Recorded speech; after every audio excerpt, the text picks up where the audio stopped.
Yes, we are live on this Monday.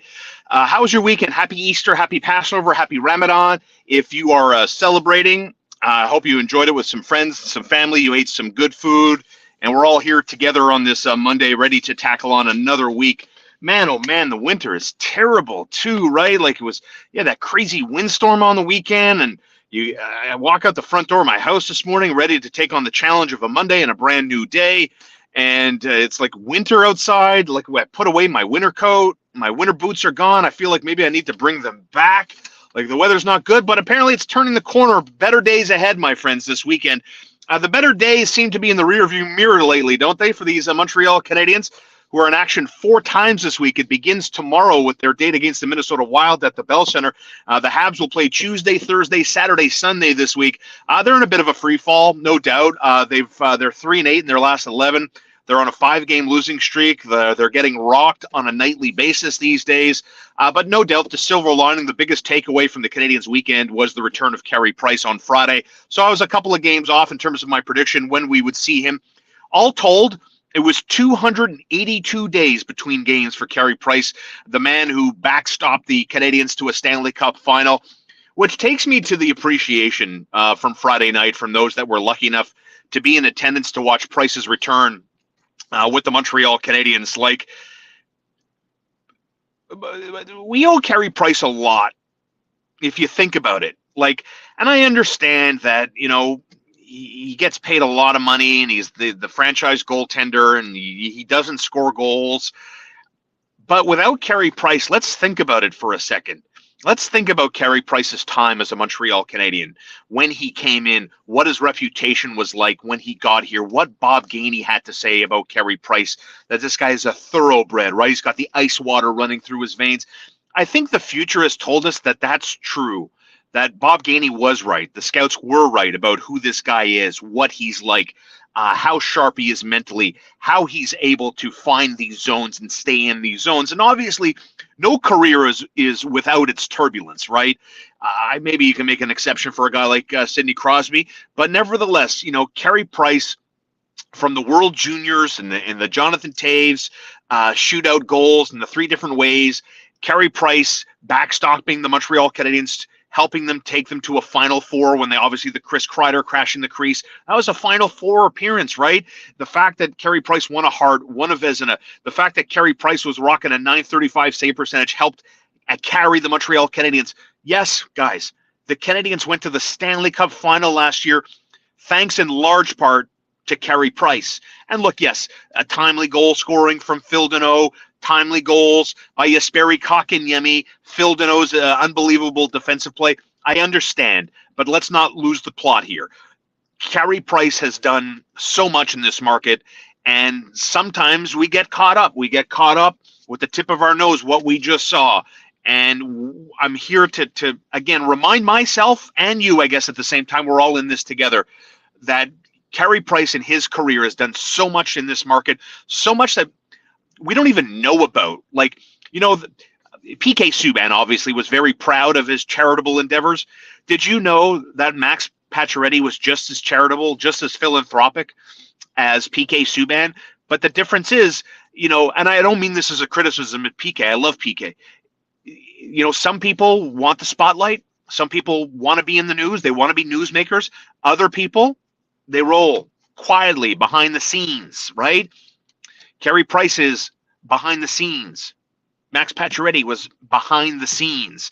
And, Price taking the team to the Stanley Cup final, beating the Toronto Maple Leafs, guys.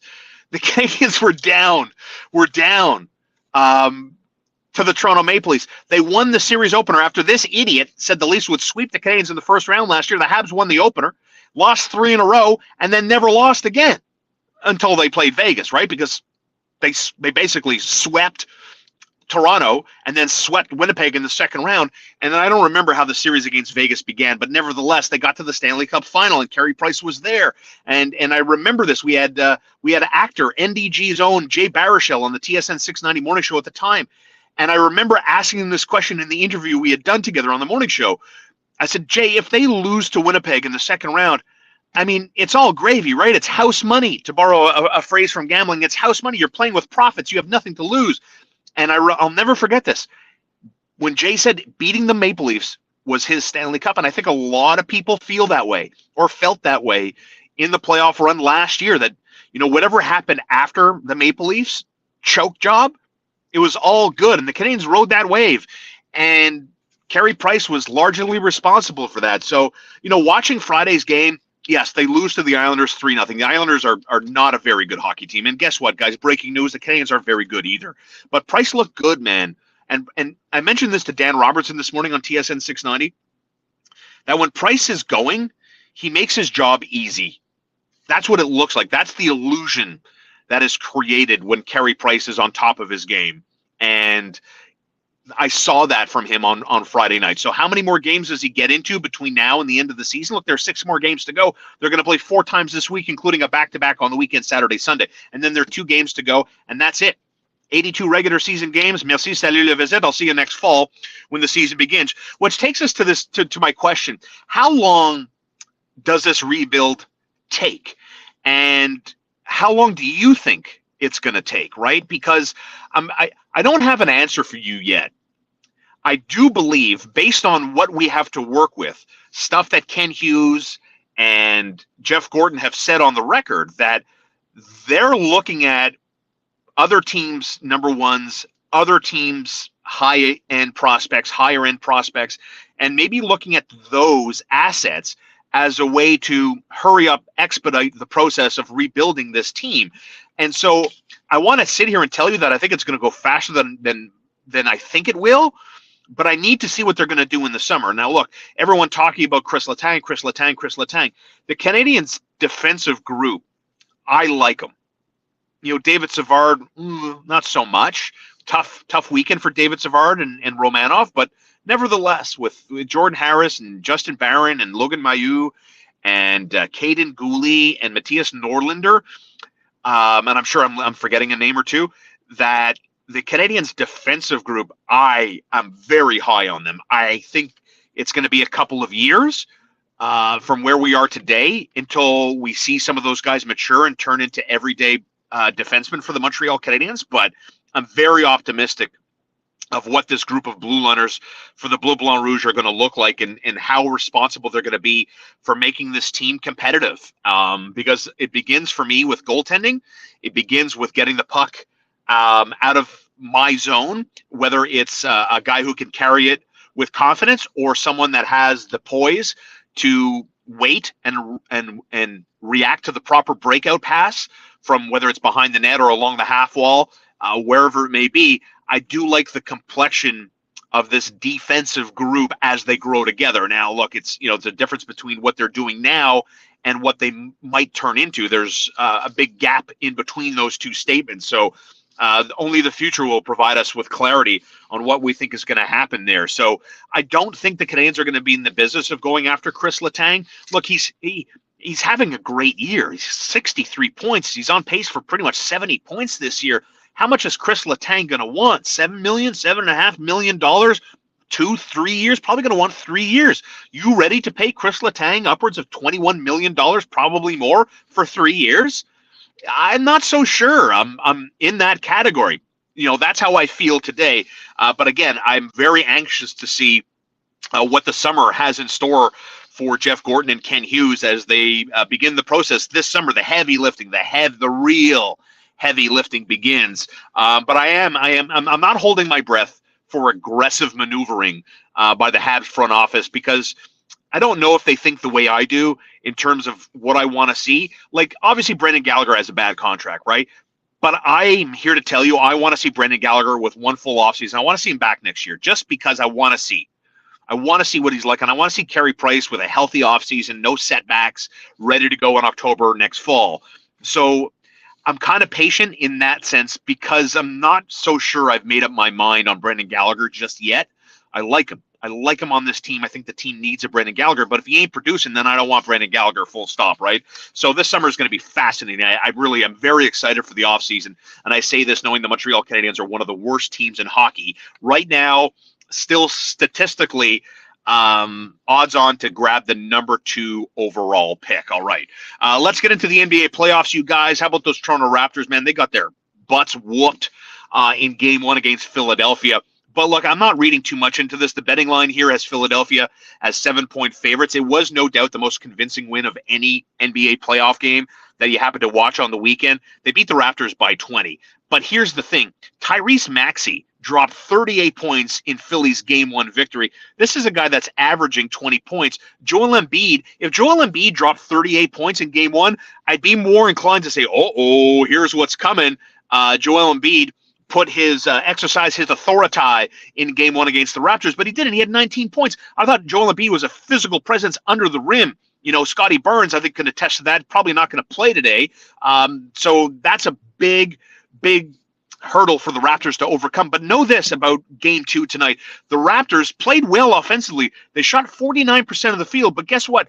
Philadelphia was so great with the ball, so responsible. They had 1 turnover in the game, and the Raptors, one of the best offensive rebounding teams in the league, got cracked on the glass. So I'm a believer that things kind of come back this way. So I don't think Tyrese Maxey goes off again today. I think Pascal Siakam and Fred VanVleet play a more responsible, more disciplined game. Therefore, I'm here to tell you right now that I think Toronto better defensively, sharper on the glass, more disciplined, and Philadelphia's bench and depth comes back down to earth a little bit. I'm going to take the points. BetOnline.ag, Toronto Raptors +7. Looking down the line at what's going on, it doesn't look like Luka Doncic is going to suit up today. You know, the Jazz, Utah was -4.5 points for the series opener. They're now 5-point favorites going into game 2.